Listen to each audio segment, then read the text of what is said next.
Above, if you're watching, my guy, end up with parliament, sponsor a music policy bill. Unanipata? Sponsor bill yenye itasaidia msanii kutoka Northeastern mpaka Mombasa. Don't create a committee ya wasee kadhaa. Na aziada na imbanga pia.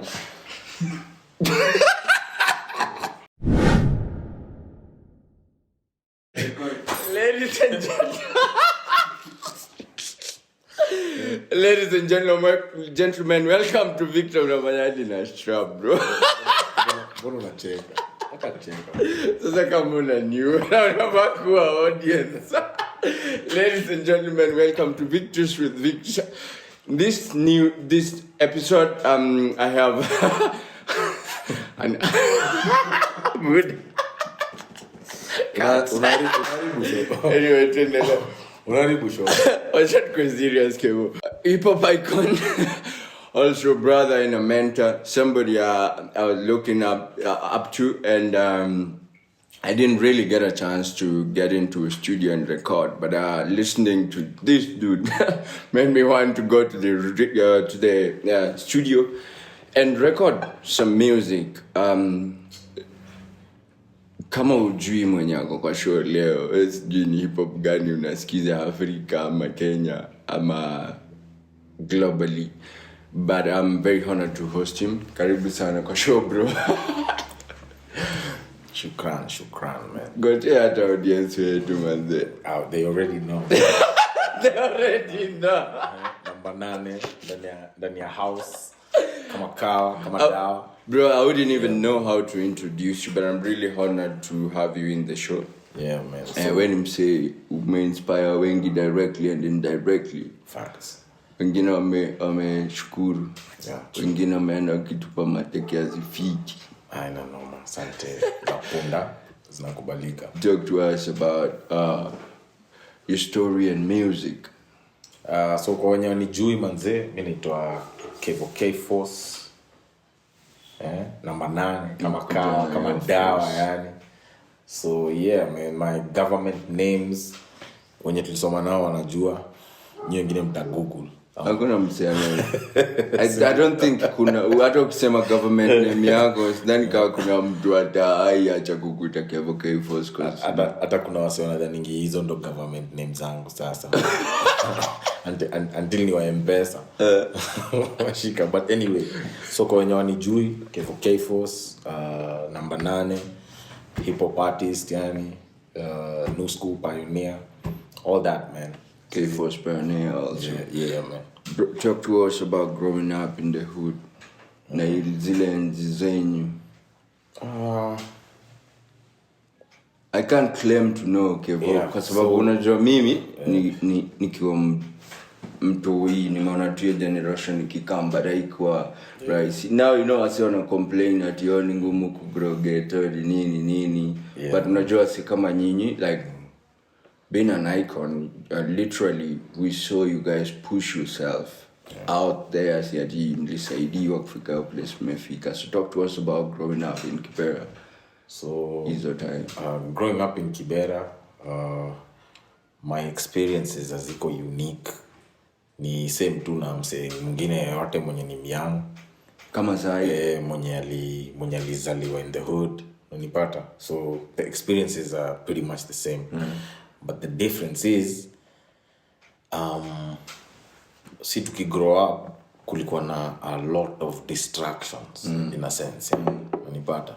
Kulikuwa na wase wana try ku venture into the arts, kulikuwa na wase wana try ku push their academics regardless ya kutoka mtaa, kulikuwa na wase wana try ku do sports, unanipata. Kulikuwa na wase wameingia kwa church na manini nacheki. So I think during our time there were so many distractions to a point that at least mseli kwanga unajua kuna vitu zenye unaanza kufanya na by accident and then you become great at it. Unashika. Unaweza kuwa hata kuna tu siku fulani ulienda uwanjo kujibamba, alafu wase wakaona manze kumbe msee ako na skills za kugusa hivi manze, then unajipata ni aje ndio hiyo career path imeshajiform hapo hivyo, because I'm sure no one ever told you to dance, bro. Yeah, that's true. Ulisikia tu the music, ukafeel the groove. Ukasikia, manze, mbona nikidu hivi nasikia ndapoa hivi. Unasikia, na ukajipata umeifanya na ikakupay, ikakuturn from a nobody into a somebody now. Nashika. Appreciate, man. So si tulikuwa I appreciate that coming from you, bro. Unajua ujaki kuendos unainama. But also thank you for the support. I think you're one of the people who understood the art form that nilikuwa na do from the word go. Wase wengi mtani walikuwa na robo ni cheese. Anazitoka tu. Naruka kwa barabara. Kila mahali. But anyway, so time yenye si tuli grow up, kulikuwa na hizo distractions and those distractions zilikuwa poa. At least unasikia wakisema an idle mind ni the devil's workshop. Yeah. So difference ya hiyo time na saa hii, in my opinion, ni hii kitu hii. Shetani. This thing is like it's good and it's bad in a sense. Demonic. So hii kitu ilifanya wase wakacha kufocus on kenye wanafaa kufocus on, wakajipata like unajua online kitu yenye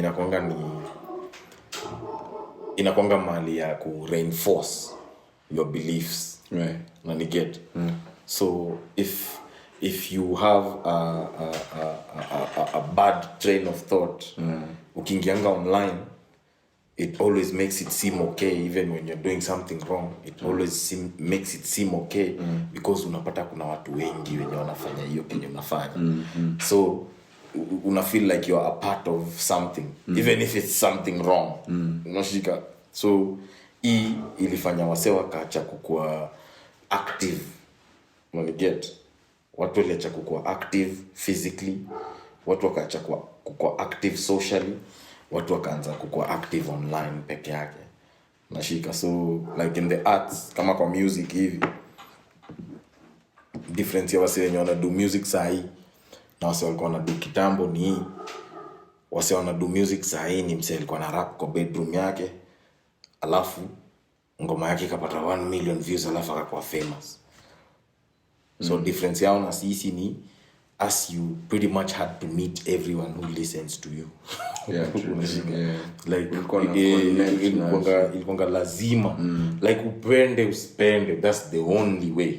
Lazima utaenda Nax, utakutana na maboys huko, na si kwa show pekee. Utainvitiwa ma places, ma studios, ma nini, you get my events, you feel. So the difference between then and now is just the phone. And you get, so hiyo access to internet inafanya mziki inakuwa rahisi kiasi, which is a good thing.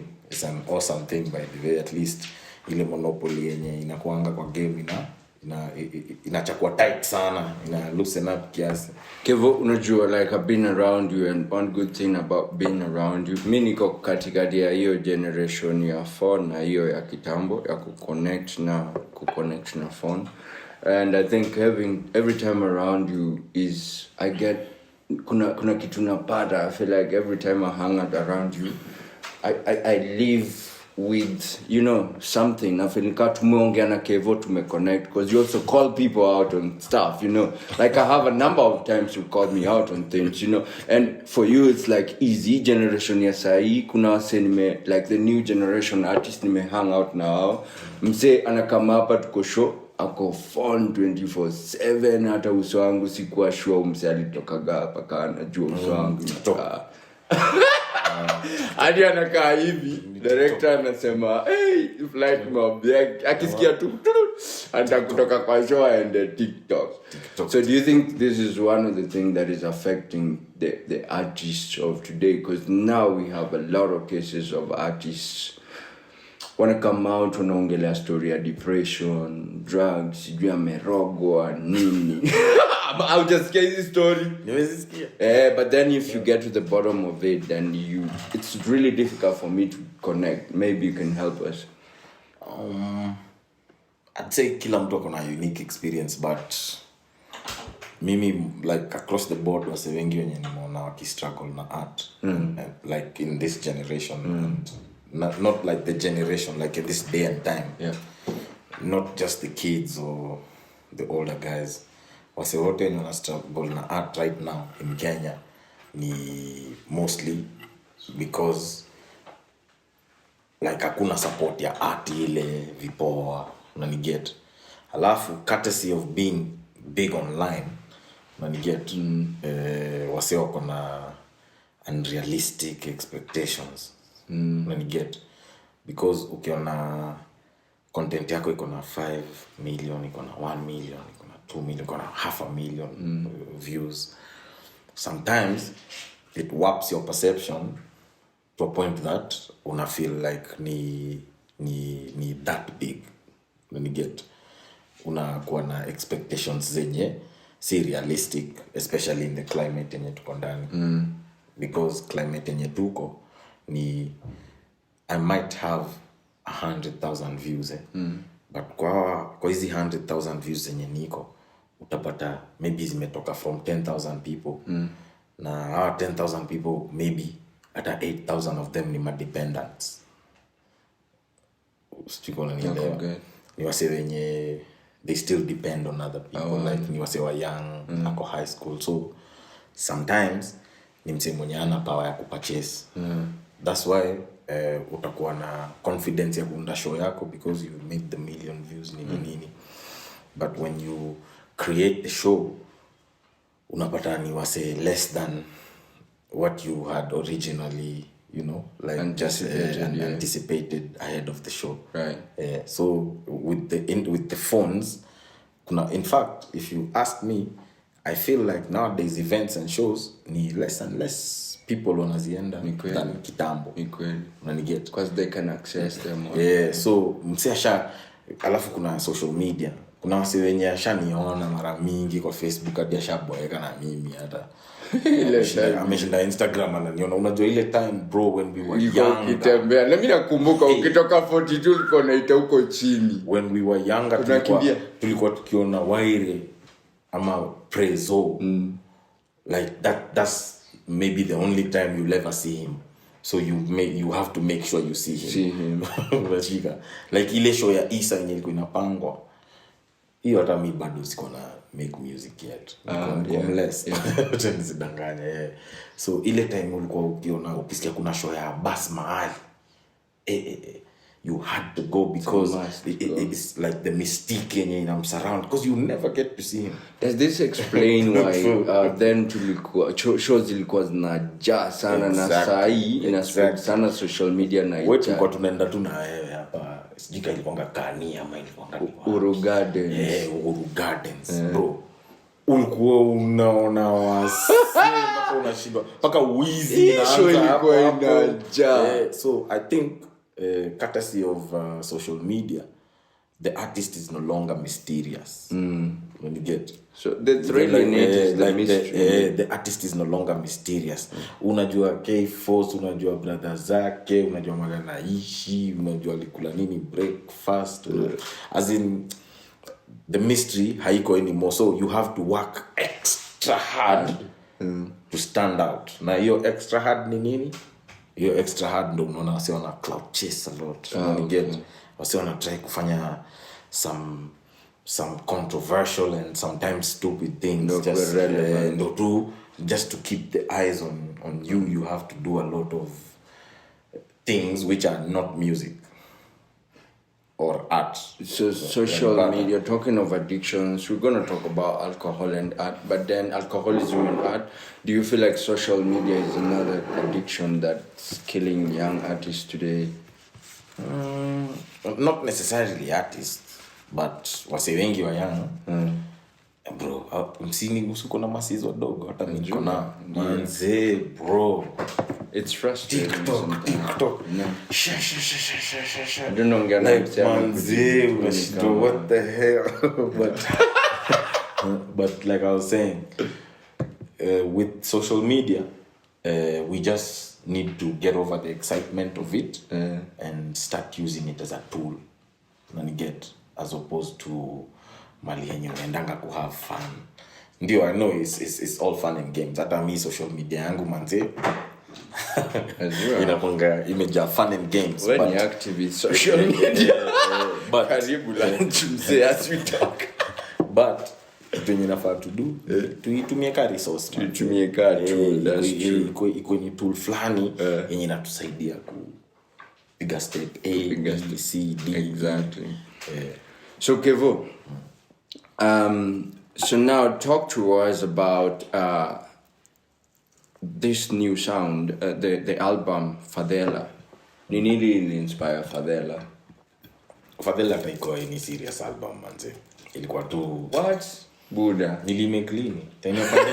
Ilikuwa pandemic kama Buda, mbona mnacheza humility hivyo? Hiyo stuff unasema ati haikuwa serious album?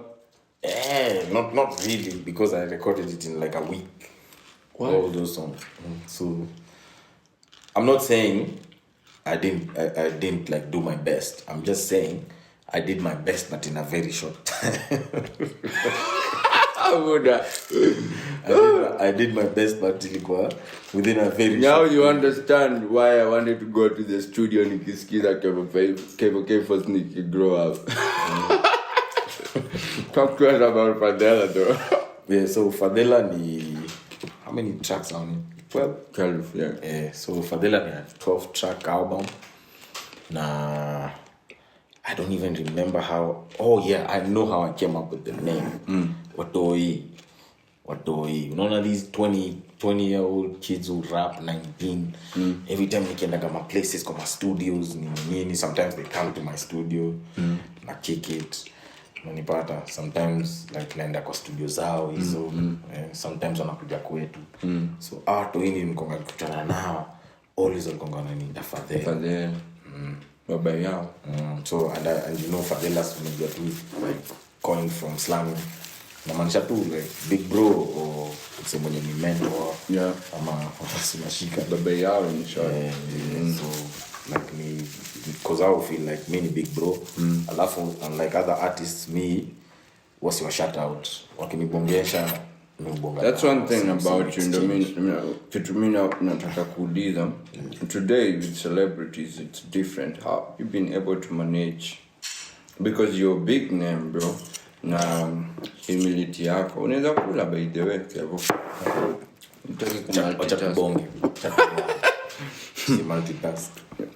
How have you been able to just manage fame now ija kuingia, because now artists your generation, most of them wengi wao tuseme ukweli hawako either in depression, alcoholism, kama wanarogwa. Wako jwangio kurogwa pia iko. Waliniroga. Ujesikia wase wamerogwa. Nani uroga watu. But yeah, But anyway, so I think I try to separate the art from the person. Nashika. So mimi nikiwa kwa studio mimi ni KFORCE. Nikiwa kwa show, kwa interview mimi ni KFORCE. But the moment the lights shut out, mimi ni Kevin. Kevin. So me ujuanga like ku read the room. I think to communication skills zangu ndo ziko power design yenye I know how to interact in almost any setting naweza kujipata ndani. Yeah, so yeah. Namba 8 hip hop ilianzia wapi bro? Unajua sasa tusijifanye tunajua tu hip hop. Unajua like KFORCE ni identity ya Kibira. Sikia namba 8 hip hop unasema KFORCE. Kibera kusema ukweli. Rap huku ilikuwa unique. In my opinion, I think maybe kina Refiga ndo walianzisha rap huku. Sindio? Nubians with attitude. Yeah. Nubians with attitude ndo walianzisha rap huku. I think hao ndo sisi tulikuwa tunawafuata. And then maybe tunaweza sema wakimbizi. Tunakumbuka nikiwa Mles tukiishi Mashi. Akina Filter used to pull up. Wakonga Marco, Filter. Mkonga nakutana nao a lot manze. Sijui kama wakonga, I think wakonga najuana na some of my uncles. katnaishi tu huko Mashi. Nakumbuka time yenye wase walikuwa wanavaa Timberland nakumbuka kala green kala red your time. So then how then did you get into music? Bro, I don't even know. Ni forever sijui, but I think wase waliniambia tu ni make music na nika make. So unaona tulielewana that mtaani ulikuwa unatafuta whichever distraction. So I used to play basketball. Na yeah, I was pretty good Kenya nilikuwa nafanya. So nilikuwa na play b-ball hiyo time. Na unajua mimi unlike wase wengi mimi nilisoma boda. Mother alikuwa ameogopa niko mwizi mpaka alikuwa amenipeleka boarding school. Ile time ilikuwa rough bro. So most times nikiwa boda na mimi nilikuwa nasoma boda za Ocha man. Nashika huko Kitale huko. So nikiwa Ocha huko like si kwanga naweza socialize vizuri na wasi wa Ocha because so chiki mimi natoka mtaani au natoka Ocha, so ilikuwa ni hard for me to make like friends ile seriously. Yeah. So na hata na the few guys when walikuwa wanatoka Nairobi pia watoki kwa slam kama mimi Kibera mashika. So nilikuwa najipata na ile time tulikuwa na ma Discman. Yeah. So some of my uncles walikuwa wananiletea ma mixtape so kina JC, Dipset nini. So out of hizo ma mixtape nilikuwa nazisikiza alafu nilikuwa na beshte yangu alikuwa anaitwa Sam. So this Sam guy ndiye alikuwa the hip hop guy. Mimi nilikuwa tu Sam guy. Tulikuwa tunacheza naye b-boy. So yeye ndio pia alikuwa ananipea mixtapes zingine sasa za local sasa za kina Kishaka, Kisao nini. So alikuwa ananiletea hizo mixtapes na nibamba hapo hivyo. Nakumbuka kwanza tunatema aliniletea stika ilikuwa Kilio cha Haki ama ilikuwa nini, but I don't remember. But anyway, nikiwa huko bodani nilikuwa nasikiza hizo mangoma. So nilikuwa najipata sometimes na freestyle tu huko nini. So my boys wakaanza kuniambia so kunga unaenda hizo makompio na freestyle hata unapata maganji nini. Sasa venye nilikuwa Nairobi venye like tulikuwa tukitinga chuo nikirudi mtaa napata Kibera hata kuna mtu usikiza rap, so usikiza reggae. So story inaishia hapo until time ndarudi chuo tena. But sasa nilikuwa na kwa hii church inakwanga hapo hivyo line 7. Like nilikuwa mtoi wa church kabisa. Hata hiyo bible nilikuwa na play kwa church. So nilikuwa kwa hiyo Christ the King church line 7. So hapo Christ the King imesukuma wase wengi da. Imesaidia. Bro, mimi nilikuwa kwa hiyo youth group ya church sasa. So na bado nilikuwa na play hapo bible. So the guys at the church walikuwa organize ma talent shows sometimes. In fact nakumbuka hiyo time the first time I ever rapped on a stage ilikuwa kwa talent show fulani huko line 7 ya campaign fulani ya ile uwanja ama uwanja so Amref ametoka nini so kulikuwa na talent show hapo hivyo ya kusensitize wase about changa. So like venye tunakuwa kitambo ghetto manze changa big issue. So ilikuwa ni campaign I think hata si hiyo Amref na hiyo church ya kusensitize wase about the negative effects za changa on society na pia on health ya wase. So hiyo time ndo kulikuwa na compare hapo, nikaenda hiyo compare wase wakanibu. Who would have known, man? So who would have known? So unajua hiyo time wase huko mtaani usikiza reggae. So hiyo reggae music really ilikuwa like the guys who are doing, and then the judges ilikuwa Susan Owio na Rafton. Alafu una rap hapo. Sasa how will you win? Utashinda. So kina Rafton wakachagua si wanaimba madance hapo. Nikarushwa nje but I think walinipeka consolation prize wakanipa chance nikaenda kurecord kwa studio fulani ilikuwa hapo hivyo karibu Ndeni close hapo hivyo Adams. Mbele kiasi. So hiyo studio ilikuwa inaitwa Next Level Productions. Ilikuwa buda fulani anaitwa Morris Oyando. I can't forget that old man. Alikuwa one of the people mwenye alikuwa kindest to me kwa say wote yenye mimi nishakutana na hata sidhani nishaiambia msee hii story na show. We know the alikuwa the first person yani mwenye alieni get chance to yani ku do music yani. So kwa hiyo studio woka buda ndo nilikutananga na Morris Oyando na Jomenes Boys Band. So nikakutana hapo hivyo na kina Robin walikonga hapo. Unakumbuka hiyo time Nyatengele? Nyatengele. Famous bar. So you can imagine how small I was. So nilikuwa Kapienga, man. So walikuwa na record kwa studio. Actually hiyo studio ni ambuiwa ule demo wa Barege ule Talia Oyando. So huo buda ni buda ya Talia Oyando. Talia alikuwa mtaani. Kwa niko maadam zani mababi kiasi. Mababi but connect na mtaa. But that's through baba ni close to mtaani. Asiwenda na gym moja. One of the nicest people, man. Pia nishaka kutana naye. So hapo hivyo ndo mimi nilianza ku make music. Na hata kwa hiyo studio I don't even think I ever got to record. I think I recorded one song for that campaign, song ya Changa actually. Nashika. Unakumbuka? Ndo then from hapo nikasema wacha ni try. Unakumbuka hiyo song? Bro, I barely. That one you're supposed to do. Send you bro. I barely remember, bro. But ilikuwa unique experience na nikaona niaje nikichukia inanibamba. Pia the culture ilikuwa inanibamba. And then nilikuwa niko inspired na jiambia, kawa sasa pia wana rapa wake Shaka naona tukatua pa Dandora. Dandora tu ni slam tuka Kibich. Why not me? So ndo nikaamua acha ni try my hand at this hip hop thing. So ndo tukaanza sasa kufanya hizo makompe za chuo hizo za insider. So from hapo hivyo, man, it's been me doing my thing from the jump yani. Sidhani kama kuna mtu interested kujua hii story because it's deep. And because having to dig it wasanta kona tu like about social media. Kifus. So talk to us about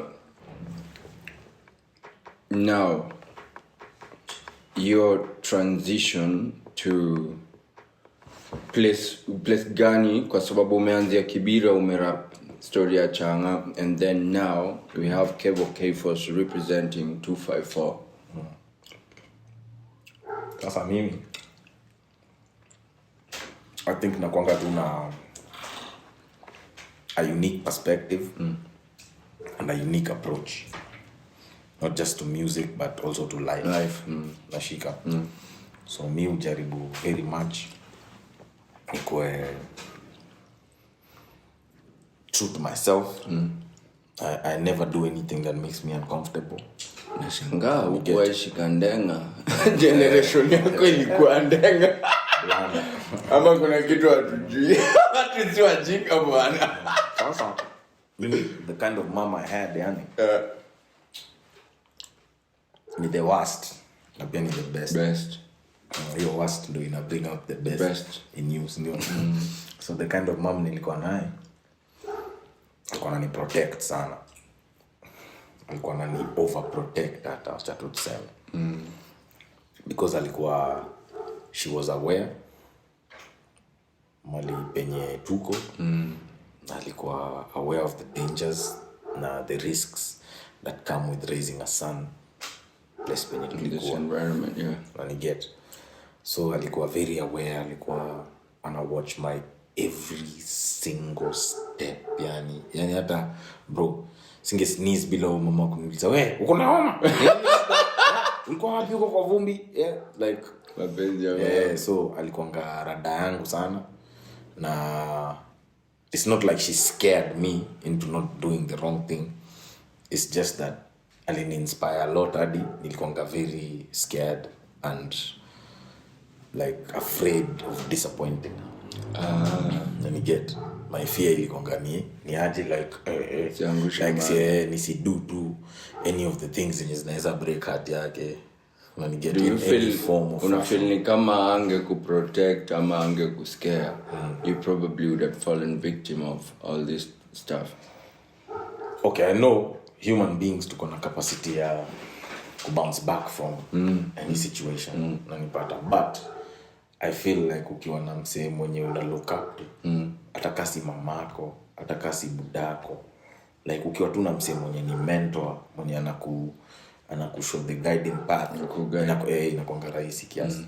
So KAYVO, bado kwa hiyo story ya alcoholism, I mean, having been in your generation yenye ulitengeneza music ya changa,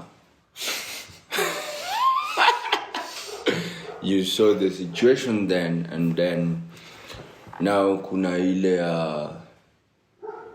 let's roll to the bar Friday to Sunday, especially with a lot of celebrities, and not just celebrities but also young people.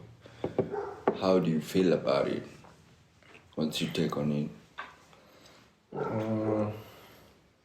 Mimi kwa maoni yangu, I think much as ni conversation ya wase wengi wataki ku have, in my opinion, I think like do alcohol na sanaa na sports, because if we agree that alcohol and sports should not be in the same script, why do we want to normalize alcohol and art? Because you can't be a drunk and a sports person at the same time, sindio? That means you're gonna mess your body physically, hautaweza kuwa atpana mse mwenye ako sober, sindio? Plus maybe hata iko allowed, like agencies mingi za sports hazikubali, sindio? So I feel ni the same na art, because art una need kukuwa na art ni a creative industry, and how do you work in the creative industry kama zimeshika? But unajua ni tricky KAYVO, kwa sababu KAYVO as a celebrity, probably endorsed as the ambassador of Vic's alcohol company, and is having to, and I have Use the product. Yes.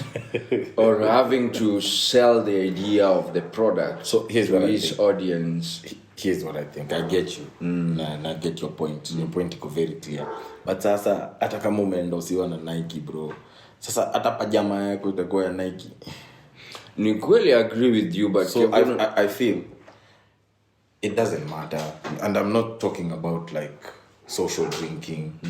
You get kupiga bia yako moja mbili weekendi ni kawaida hiyo, tuanza na 1 2 3 4 5. but mimi sasa, like due to my unique experiences na wase wenye najuana nao, wengine wako hapa, wengine hawako, you get, wali move on to the afterlife, unashika, like the unique experiences zenye niko nazo, I don't think art na ulevi zinaweza exist in the same space, because this is just my opinion. I'm not a doctor, I'm not a therapist, but I feel, especially in the third world, when you do art,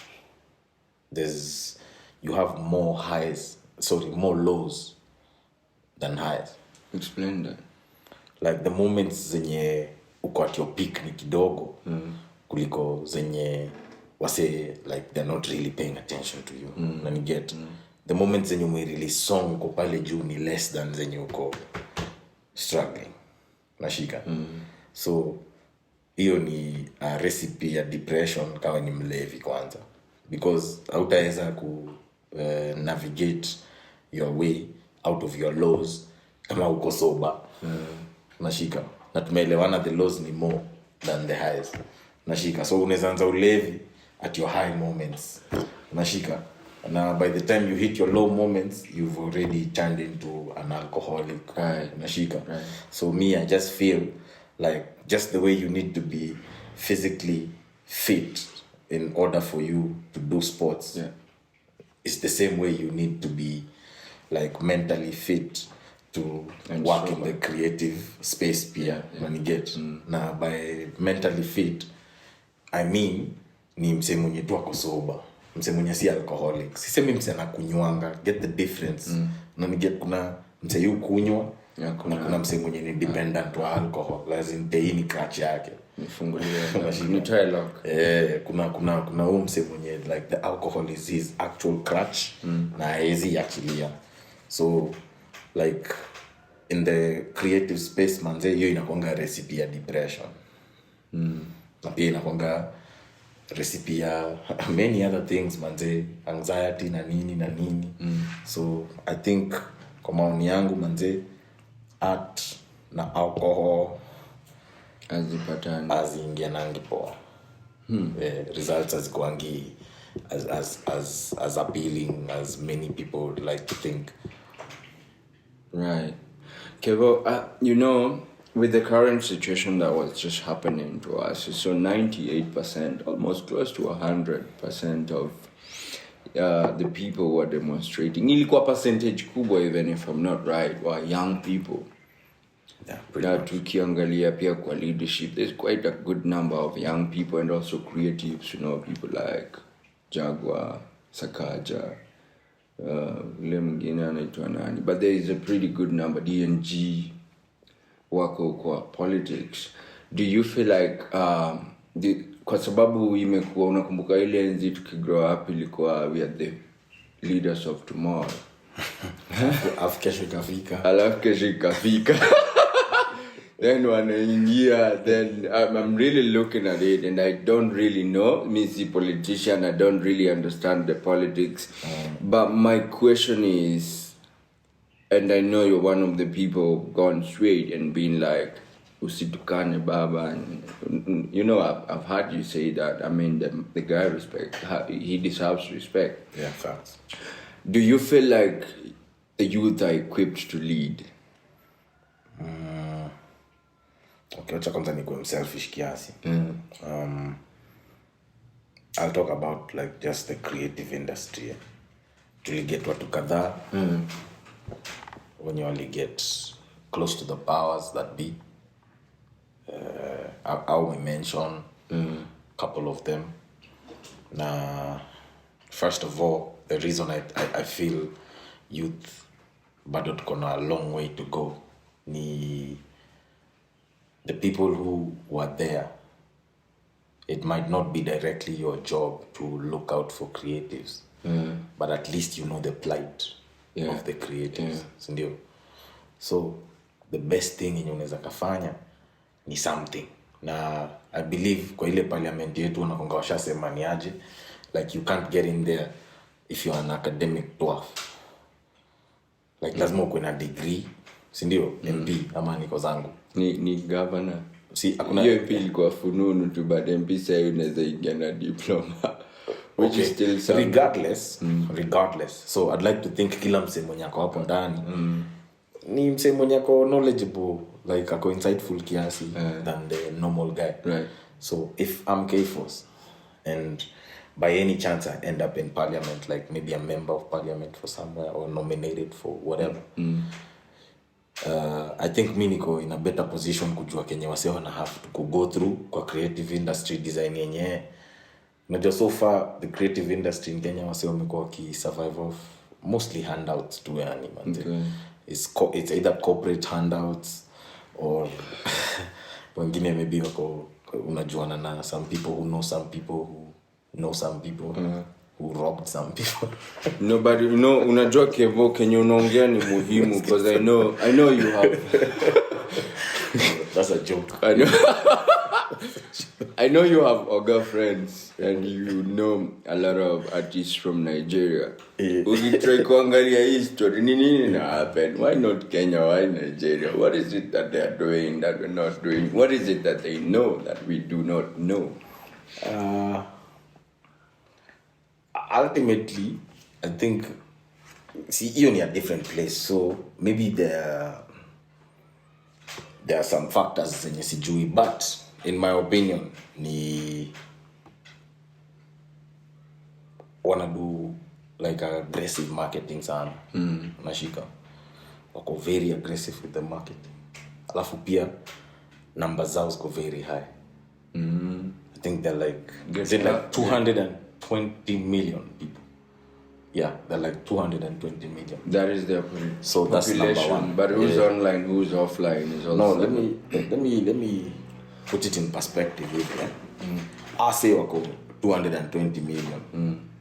States, I think bado wako 202 millions ndio. America yote ama population 70 ama kutukaa hiyo. Charlie get 300 million. Yeah. So states wako like 300 them. So unaona disparity hapo hivyo ni 7 pm peke 8 pm peke difference yao na population ya states. Ongeza population. So hata si that's not the answer. But hata si kukuwa na population big hivyo unajua ndo kuna the largest numbers kwa African diaspora. Nashika na knowing them Oga boys the way we know them wanakuwa very aggressive wakifanya wakifanya as in anything they do. They have a national pride that they put first. We get like go at the forefront of everything. You go and see. Mashika. So hizo numbers zao zina support pia hiyo Kenya tunasema. Alafu like their sense of national pride iko juu sana. Iko very very high. Wanaweza kuwa hata wana kitu yoyote but wana celebrate na wewe ukiangalia unaona si noteworthy but how they celebrate mpaka uone iko worth it. And feel. But ultimately kama maoni yangu the reason yenye wanatunyorosha huku Afrika yote bro wana make superior music man. They make great music, good vibes, beautiful vibes. Like me hata ni msena doing rap but nasikizanga afrobeat. Ndio confession ya KFORCE. Real talk man. Real talk. Mimi sisikizangi and sikizangi nini? Just on that thought, bro. Sisikizangi. Sispendi squeezy like bro, niko in my 30s. Mashika, sina miaka 20. Ndio, mimi nishafika 30. So kama niko 30, sina space ya kusikiza pia vitu zingine. Unaona hiyo rap ya states. First of all, me I don't listen to American hip hop at all, yani. American hip hop, UK hip hop, nothing. I don't listen at all, yani. But it's because this is because nikiwa chuo the reason kwanza. Reason. Kuna reason. Si ati na shoot down or anything. Ni vile tu culture yao I resonate vipoa na huku place penye tuko. Na nigetu Africa ni place penye wase wanga hivi. Wase ushoya na love. Wase wanga all about community. Wase wanga all about society. But sasa content ya rap ya states manze inago against everything in Africa ina stand for. And get all that violence, all that negativity towards each other. Every song is manze, these guys can go to hell manze.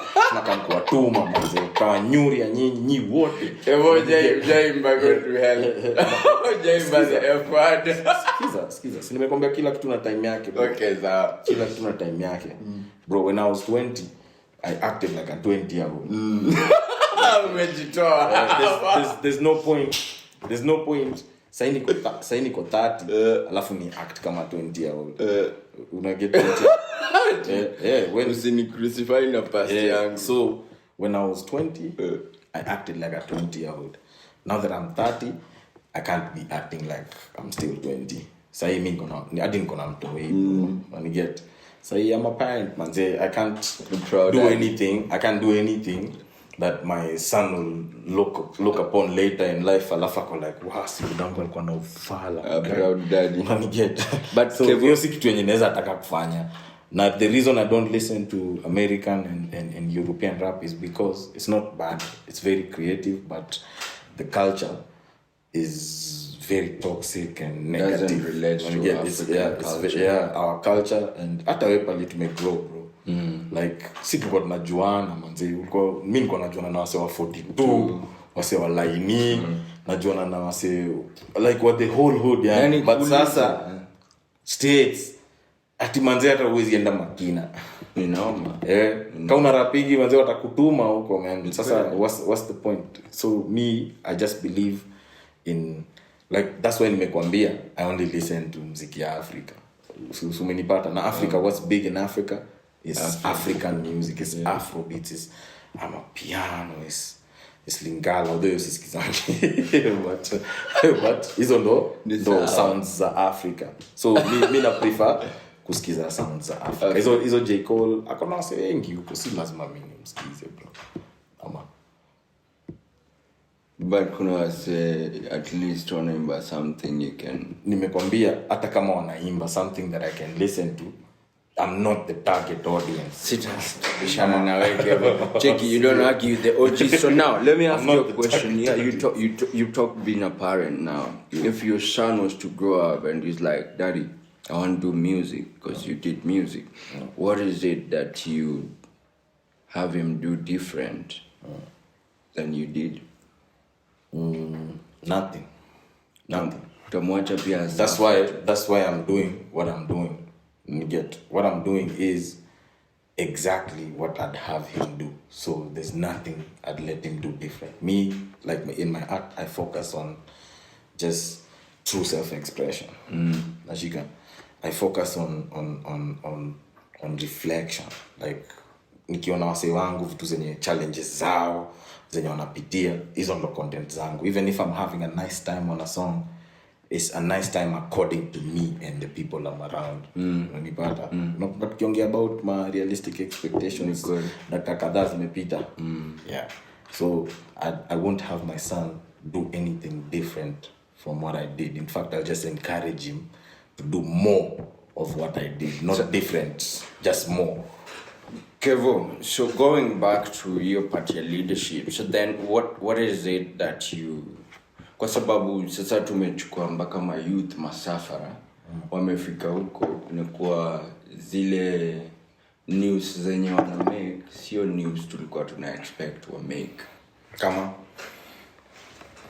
I'll give you a good example without mentioning a name. Unasikia MP sijui nini zake zimeleak, alikuwa na weed. Sijui unasikia sijui MP. Ona nani kijana? MP patikana ndege.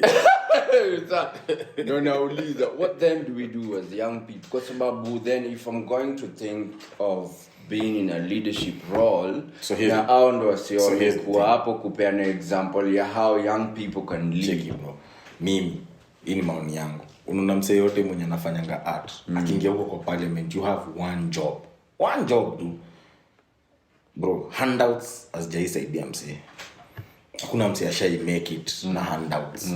Inakanga ni kama umemake it, but ultimately vitu zufanywa hivi alafu unaanza kusema by the way unakumbuka nani? Unakumbuka nani? Hiyo ni juu ya handouts. So ukiingia pale ndani ya parliament, the only thing inaweza saidia msanii ni legislation. You get like proper legislation. So ingia huko sponsor bill. Yeah, music policy. Unanipata? Because all these, kwanza niliona time fulani yule babu na mwamba alikuwa anatupima sana mpaka nikamshangaa, nikashindwa msini yani kijana hata si mzai ati anaunda committee ati sijui sasa hiyo inasaidia msanii. No think about it. No seriously, ilikuwa ina encompass film, muziki, I think hata hiyo dancing hiyo iko ndani na sports. No hakukuwa na sports. Hii ilikuwa kwa arts na kwa entertainment sana si ndio? Sasa what does the committee have to do with anything? Because if being Kenya is anything to go by, kwa hiyo committee watu tu wenye wata benefit from the formation of a committee is its members. Nashika and some people who are close to them, because Kenya wase wapendi kushare information. Unajua mtu anajua mshika wewe mwenyewe umesema hapana mimi nimebea kwa hiyo naogopa waizi. So you know the issue. Kitu ababu anafanya ababu, if you're watching my guy, enda uko parliament, sponsor a music policy bill. Unanipata? Sponsor bill yenye itasaidia msanii kutoka Northeastern mpaka Mombasa. Don't create a committee ya wasee kadhaa. Na Aziada na imbanga pia Aziada anafanya nini sijui. Maybe a dancer. But maybe dancer anafanya genre gani ya dance?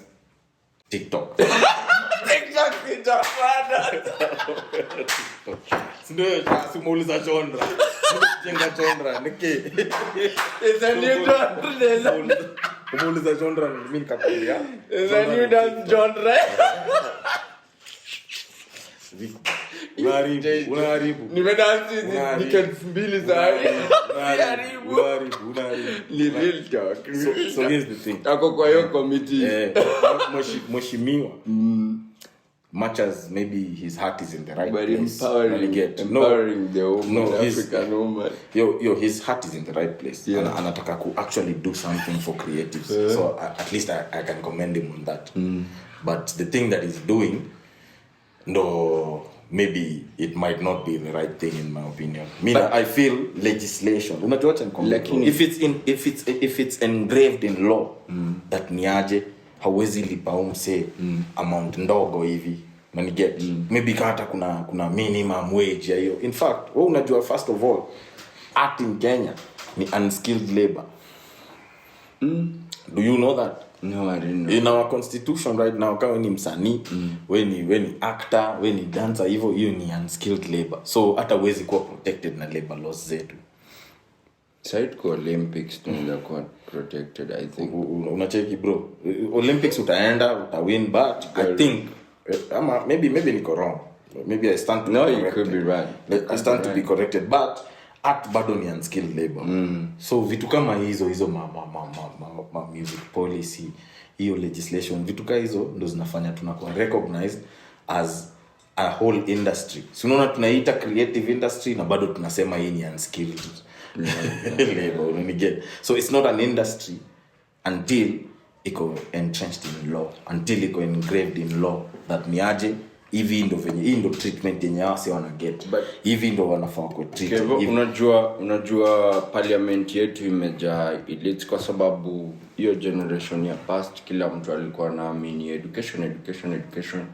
So then who's there to speak for us? We have creatives in parliament, and if they are not doing it, then who else is supposed to be?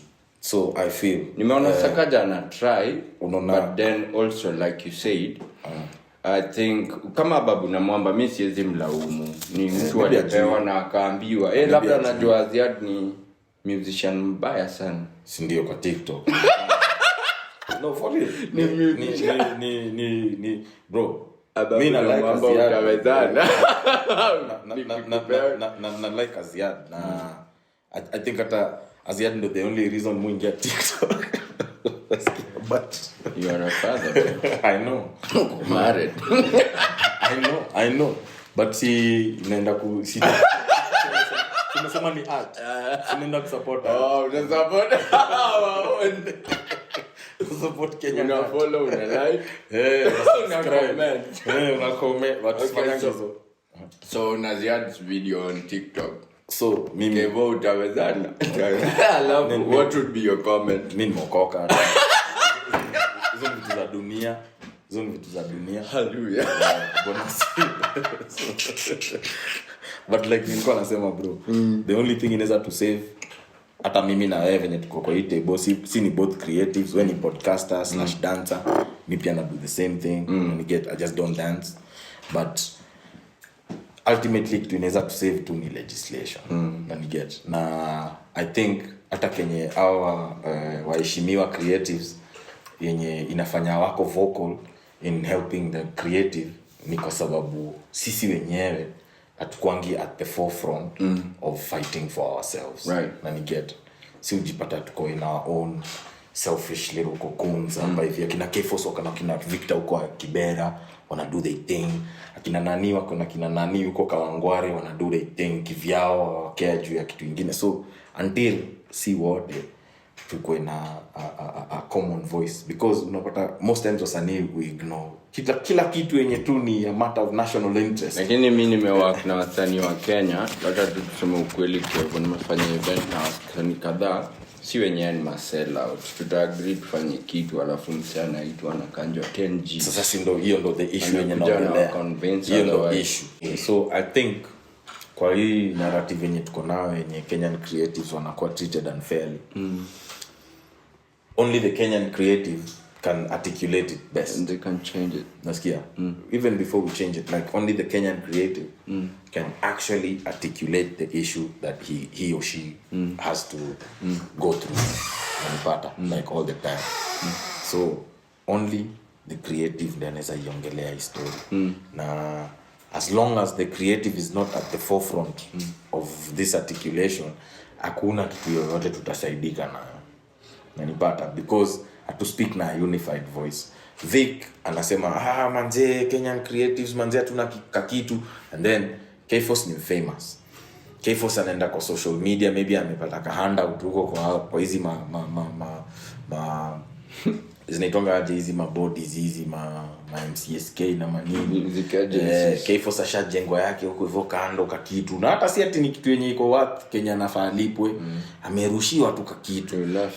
KFORCE anaenda kwa social media yake anasema manze nyinyi kina Victor bana, you guys are lazy, you need to work harder, we need more hits. You don't have hits. Ojaikalia mse. You don't have hits. Unanikalia bro. Make hits and you'll make money. Ojaikalia mse. Never bro. What? Never. Hivi naweza kuambia scenario moja.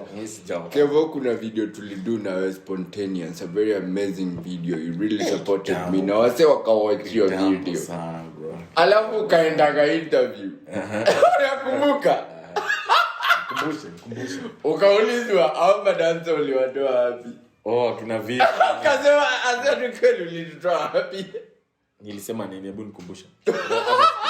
Kwanza ilikuwa Bungoma. Kwanza ilikuwa interview. Straight up line no boy, Ian Mugoya. Niliwatch your show. Akasema ulitoa Bungoma. Sasa kulikuwa na context. Now that we mention nimekumbuka. Sasa akina Ian sikia acha sana. Sasa kama wewe unani interview, for example sasa tuna do podcast and then you know exactly pale mimi natoka, you know exactly kenye mimi nafanya, unaniget. Anytime nikikujanga interview alafu anze kuniuliza so who is KFORCE, unaonga already ushanibo na hiyo interview hata ishanibo. Sasa uliturusha Bungoma bro. Sasa akiniuliza na au maboys kwanza aliniuliza video mlishoot wapi, nikamwambia tulishoot Kibera, si ndio? So nikamwambia kwanza I even broke down the video kidogo, nikamwambia niaje all about it bro. Nikamwambia niaje tulishoot mtaani na wase wote wenye walikuwa involved in the project ni wase wa mtaani. Hapo nilisikia kila mtu mwenye ako in this which project was true. Ni mse as long as you can see them and you can see the video, everybody is from mtaani. Sasa tena ifike part tena madanzo uliwatoa wapi? Sasa huyu director anatoka wapi? Sasa hiyo ni swali gani? Sinisha kuambia already mali penye kila mtu anatoka. Tena unaniuliza nini? Maji ananirusha Bungoma. So yana niuliza tena ati sijui walitoka sijui wapi sijui. So hiyo ni swali ya ufala. But hiyo video ilinisaidia actually tour yangu ya US ya kwanza nilitumia hiyo video kama profile. So nishakukulia. So many impact directly and indirectly. Direct na indirect. Yeah, Ian Mugoya hata aingenisaidia labda. Exactly. But I was really shocked. So amenitoa Bungoma. No, kulikuwa na context. Small bro tena umemtoa Bungoma. Kulikuwa na context. So but at the end of the day, after all is said and done, after kila kitu shapigwa pasi, ni sisi wenyewe until to articulate the plight na the challenges zenye tunazipitia.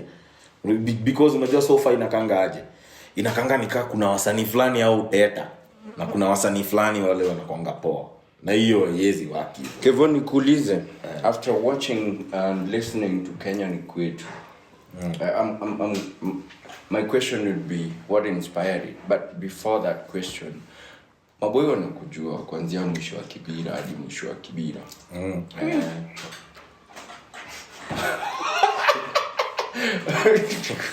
Msijali ni ndimu. Kula ndimu. Ndimu. Bora zikule ndimu kwa show. Hapa bro. Asante. My question would be have you ever sat down and thought of representing young people in a position of leadership? I mean, you're already leading your community leader and a lot of people look up to you. Now, unatutetea na kutu represent. But have you ever thought of a political position for young leaders with the mindset that you have? Siko sure ukifika huko mbele kama utachange. But wote wanaanzanga poa. Kuna mwingine mtu wangu nilimfanyanga kazi National Theatre. Ukashangaa. Mwisho ulijipata unashinda. Kuna siku mtu wangu nikiona hiki starlet yangu najua mpende gari ndogo. Tukiwa kwa jama nishamgotea. Akaniangalia zile za si maybe yote mko na dread. No, nilikuwa na afro benefits yangu imechange. Sasa hii anaweza kuwa anashindwa manze huyu ni mrasta mgani huyu? Huyu ni mrasta hapana. KAYVO. Rasta nikinyoa unaweza ni sawa. Tukifanya kazi na msee. Nimemfanyia kazi kwa subordinate yake. Mimi nimepanguza meza National Theatre mbaya. Akakufinyia pause. Bro, such is life. In fact, acha nikwambie in life usiwahi any from personal experience usiwahi assume that people will be nice to you just because you were nice to them. You ni recipe for kumwana roho. Don't give expecting. In fact, don't ever expect. Do wase wengi like some people are not appreciative. Na it's not your fault. Whereas you shall play your part, bro. Play your part and keep it pushing. But betrayal is concerning. Na feel kama malito wana represent kwa parliament. Washakupeana. Wametupeana. So back to my question. Una avoid the question. I know you're smart. Rudia. Have you ever thought of representing young people, especially wa Kibira? Kwa sababu saa hii leadership tuko nayo ni watu tunaimposiwa. So si bro, wana Kibira. To be honest, me think about a lot of things, but hiyo si kitu yenye ishaika cross my mind. Na I think I'm in a more unique position kusaidia kuliko hata nikiwa in parliament, because hivi venye niko sina any pressure, external pressure ya kufanya some things na kulenga some things. Unajua maybe nikiwa huko hivyo ndani, maybe my arms will be twisted design yenye siezi articulate kenye nataka easily. When get if I'm outside, unaweza piga kelele. But una realize upiga kelele from inja I change anything. I know. I change anything, but at least the attention inakuwa gana na attention creates momentum. I don't know you, but that sounds selfish. It's not selfish. No. Nivi tu. Mimi. Personally hata for like wacha ni kwa selfish tena nirudi kwa art. Kwa art mimi help. Kuna waseadi au lipia wasanii studio sessions, wanawalipia even videos. But our wasanii wanakuanga more grateful to me who doesn't spend millions on them than the people who spend millions on them. You know why? They get quality ni juu kenye mi wape hawezi buy. Any fool with money can shoot a video. Any fool with money can record a song. But kuna vitu zenye mjinga hizi can do. Don't get. KAYVO tukiweza taka nikiweza taka, I know I can't pay you. But how much would it cost us to get our Victors with Victor sound from you? A song? Kidogo tu. Used to tonga side. unaitaka sasa utaki kuongea kamera na skuruke ndio siruke kamera bro mimi sitaki kurukwa watu uskonde okay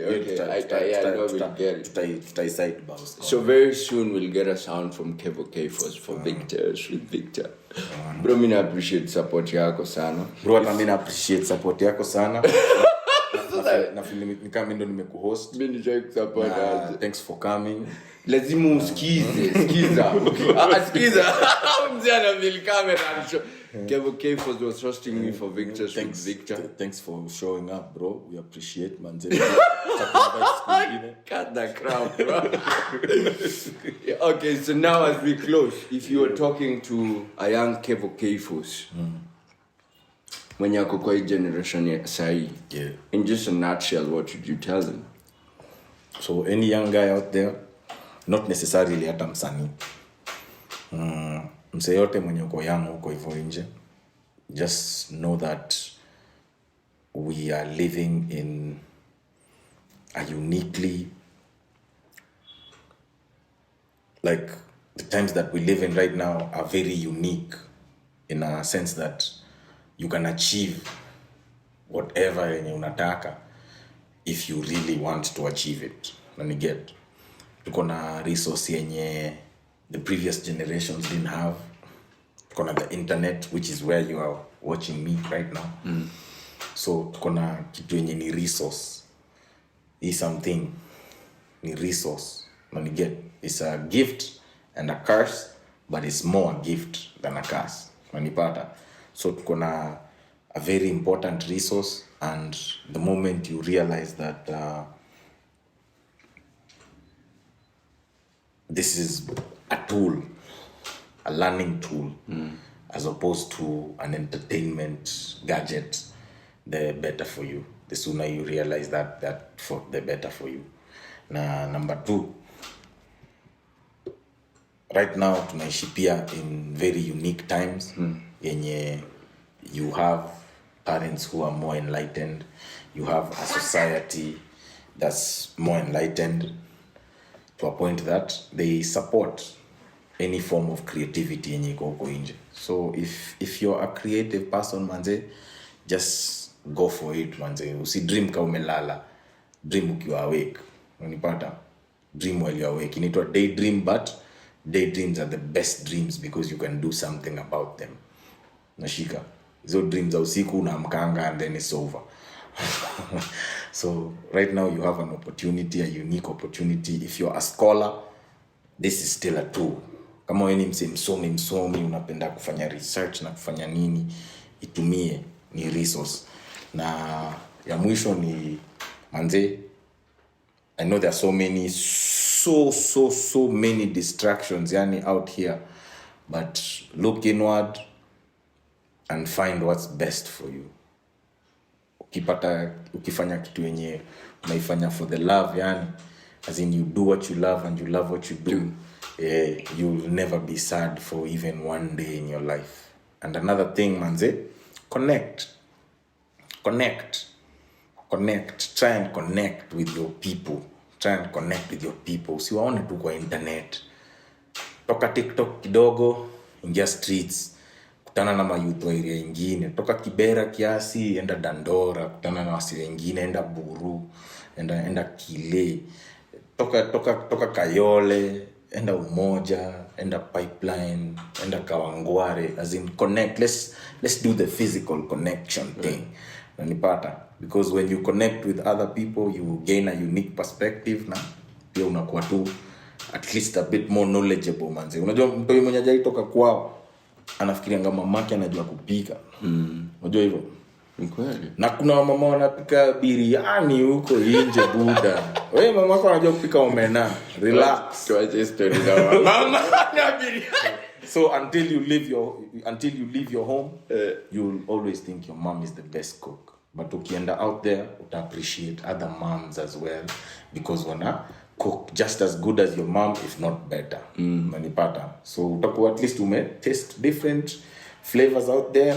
At least uko na perspective yenye unaweza share na wasee yenye ni vast ama ni wide. Mimi travel the world nimesikiza a lot of music, but na bado na appreciate my hood boy. I relate na you. But yeah, man, I just wanted to give you your flowers. Flowers, can I? Bro, you know what I'm saying. I mean, just appreciate you. Bro, we don't do that shit in the hood. But maybe next time, tukienda event tutashtukia tu na gang yake imetokea na flower. No, hiyo ni poa, bro. But what I'm saying, hata mimi napenda your flowers right now kuliko hizo flowers kwa wreath. Afadhali kwe actual flowers right now when I can smell them. Right. Not just like nimededi utakamna flowers zenye siwezi smell. When get hata ukidedi mimi nda pull up na. So afadhali nikupe flowers when you can still smell them. Right. So hata wewe pia manze niko sure besides bro, myself. Bro, ni yangu check kuna maboys. I want to say yeah, bro. Wanapay my flowers na mari. Oh no, this show is about you, bro. Chill. Hapo fundi na poa. Acha tumalize show. I just want to appreciate you, bro, one for coming to this show. I know KFORCE wa kwenda kwa kila mediocre interview. This one I know for sure. So I was really honored to have you come umeteremka hadi hapa ghetto. You already know. Hapa ni home. What do you mean? Hakuna parking lakini umekam. Hapa ni home. Mimi nikisemanga ghetto nasema nikisikianga ghetto nasikianga home. Home. I appreciate you 100 for running this show and for hosting me. Nimepata wisdom as always, and now I'm happy that you've also shared the wisdom you shared with me, with my audience as well. Manze, shout out to the camera crew up with all the light crew as well. Check out KFORCE on YouTube and all social media platform. Well, where would you my message mpaka za masklay queen?